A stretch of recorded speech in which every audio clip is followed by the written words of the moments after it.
I get the opportunity to talk to young people all the time. When I say young people, I mean people in high school and college and maybe new graduates right out of college that are looking to get some advice on maybe how to start their career or things I've learned along the way that maybe has helped me. There's two things I tell everyone, and this is kind of lessons learned along the way. I wish somebody had told me this when I was 25 years old, and probably somebody did. I just wasn't paying attention. The things I tell people are one, always say yes to everything. Literally say yes to everything. If somebody asks you to do something, just do it. Don't pull the card like, hey, that's not really in my job description. I don't care. Just say yes.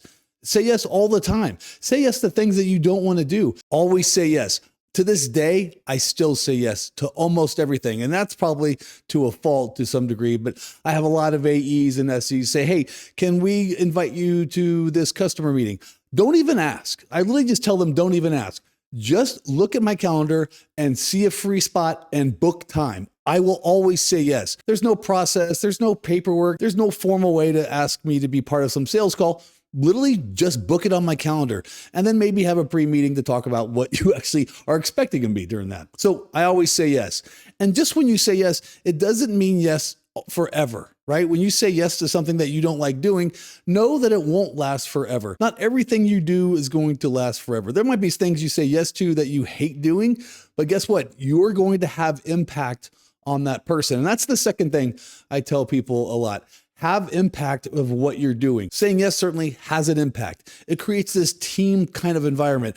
Creates this trust in you. It creates this reliability in you. Saying yes to almost everything in your job really creates this level of confidence in who you are as a person. But also have impact. Have impact in whatever you do. I don't care if somebody says, hey, can you take out the trash? Absolutely. I will take out the trash as best as possible. So I'm saying yes. And I'm having impact. Are you going to take out the trash forever? No. Are you going to mop floors forever? No. There's going to be things that you're going to do that's going to have impact. And it's just as simple as just saying yes, one, but when you do something, have an impact. Do it as best as absolutely possible. Do it with full gusto. Do it with full confidence. Do it with every bit of fiber you have. Hey, Patrick will say yes and be part of the team.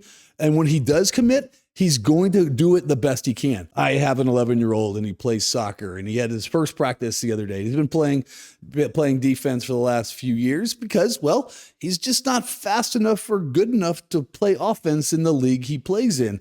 And he came moping back from practice last Monday. He's like, I'm playing defense again. I can never play offense. The coach doesn't know how good I can play on offense. And I tell him this, when you're playing a sport or when you're in a job, having impact is part of that process. Basically saying, hey, I'm going to do 100% of what you've asked me to do. And if you do 100% defense of what the coach asks you to do, you're going to shine in that area. Your coach is going to see that effort, just like your boss is going to see that effort. So when you have that ability to make an impact, showcase it 100%. Don't go moping around and complaining that, hey, I didn't get a shot at this or I should be playing offense. The coach wants to win just like your boss wants to win. They're going to put you in the best position possible.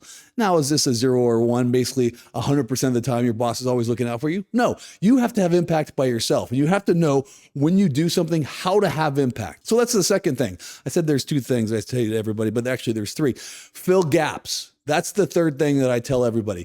Fill a gap, fill a need. When you are at your job, one, when you say yes, and two, after you have impact, fill those gaps that you see other people not filling. There might be a technology that no one really likes, and that's okay. There's lots of technology that I didn't like growing up through the corporate ladder and enterprise tech. There were a lot of things I didn't like doing. And guess what? That's part of their ability to shine because no one else probably liked doing them either. And guess what? Again, you're not going to have to do them forever. But if you can do them and fill that gap that no other part of your teammates want to fill, guess what? You're going to have immediate impact and you're going to be seen as a team player. Filling those gaps is probably one of the most important things I've ever done. When I was at Microsoft, one of my first jobs was as a network engineer. I was part of what they call the support network escalation engineer. I sat in a cubicle all day long on the networking team, and I took phone calls from customers and clients and partners when they had a networking problem. I had to figure that out. And if you don't know anything about networking, that's okay. Networking is super complicated. There's many, many, many levels of networking. There's many layers in networking, and you can't be an expert in all of them.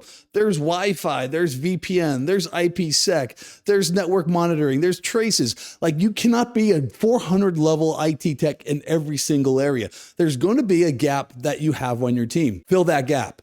That's the part. Identify what gap that is and fill it. And again, it won't necessarily be forever. For example, I used to have to do a lot of Wireshark traces on SMB or file sharing. Basically, file sharing, when you send a file, you're using this SMB protocol. And those traces suck. They were hard. But guess what? I saw that other people were having the same problem, so I filled that gap. I became an expert in SMB Wireshark tracing. And then every time there was a situation where somebody needed help, I said yes. I had impact and I filled that gap. The three things I've just told you, I really think is important in your day-to-day activities as an IT guy or as an IT girl. That's my advice. Those are the three things that I would tell you to succeed in corporate America. And maybe not even just corporate America. Every facet of your job really can be a part of those three things. You follow those three things, you're probably going to be successful. And it just takes another 10,000 hours of work to perfect all those things. It's not going to happen overnight. You're not going to be an immediate success most of the time. You're going to have to trudge through it. And a lot of times, that's just part of the learning journey you're going to have to go through to be successful in life.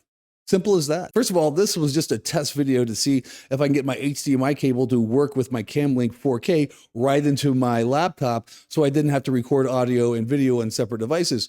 So I hope this test works because I just wasted probably 10 minutes of my time recording this video. And if it does work, great. I'm going to post it on LinkedIn and YouTube. I'm Patrick Kelly, the Tattooed Nerd.